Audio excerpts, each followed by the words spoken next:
So which part do you wish to experience? Which version?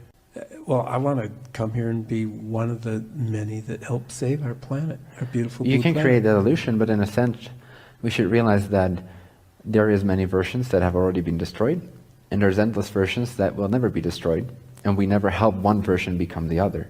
We simply move from one version to the other. Does that make sense? One version will always be one version. Destroyed planet Earth is not going to be not destroyed planet Earth. That is its own frame, its own possibility of infinity. There's endless possibilities that are not destroyed, that prosper, that have different experiences, depending on your definition of prosper. So it's up to you. You can generate the illusion, which is beautiful, and I'm not taking that away from you. And in a sense, I'm doing the same thing. We're in the same field of illusion, of deluding ourselves, to think that we're helping the planet. But that's a beautiful thing. We're not actually helping the planet so much. It's a story we all collectively agree to play out, because the story is what gives us a sense of relevance. It's what gives us a growth experience. It's what makes us learn about the universe, how creation works, and who we are as consciousness. So we use as a permission slip the idea that there is a planet Earth to either save or not save, but in a sense that's not actually true.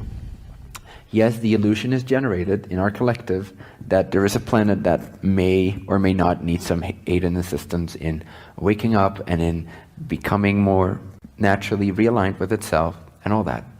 But you have to understand that that is an illusion that we play out by connecting all these parallel realities in a certain order. Every moment will always remain where it is. So as long as you know it's an illusion, you can have even more fun with it.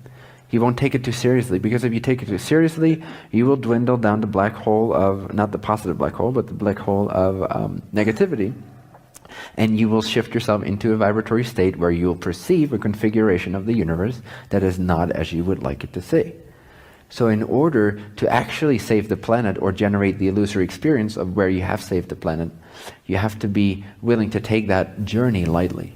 Because if you take your journey too seriously, it's a negative energy. Negative energy attracts negative realities, and you'll attract the opposite of what you actually prefer. Right. I'm fairly confident the Earth is a living being, and that it will survive no matter what the 7 billion of us decide collectively.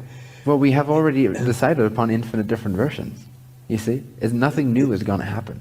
Oh, do you understand that? Okay, there's nothing new under the sun or the future already exists now, and infinite futures exist. Infinite parallel futures exist. Right on. So we're just creating one right now, you and I. Yes. And everybody here. Yes. There's infinite 2000 live stream. There's infinite 2050s that all have played out in very different ways that already coexist right now. You're simply choosing this particular year and timeline moment. Yeah. And parallel to this particular year timeline moment, there's infinite other versions of that same particular timeline moment, but completely different, 100% different universes. So everything has already happened.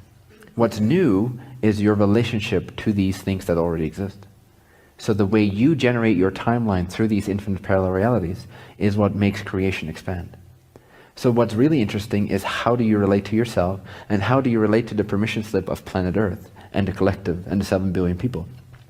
What does that mean to you? How do you respond to that? And what do you choose to shift into after this moment and after this moment, and why? And what do you learn from that? And who do you become as a result of that contrast?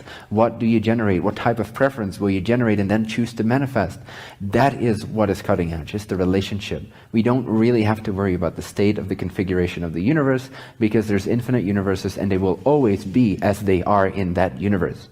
We can't change that, because that's a snapshot.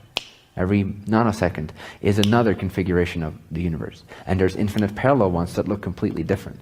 So you can never change something structurally. You can only shift into a different alternate reality that then appears structurally different, because it is a completely different reality.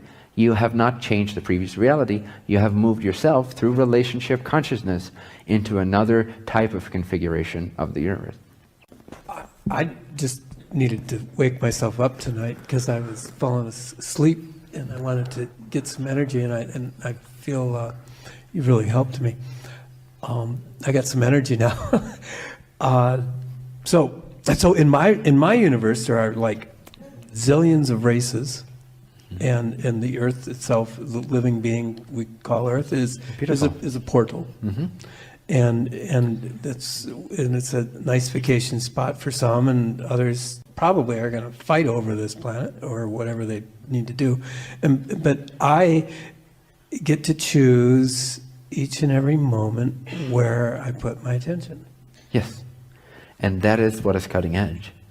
So when we get too absorbed, which is fine because that's another way to build a relationship, so in a sense even that is cutting edge, but when we place too much emphasis on the external world and saving the external world, we're forgetting the fact that that external world will never change. It exists for its own purpose, just like one floor of consciousness exists for its own purpose, and will always remain available to whatever consciousness wants to visit there.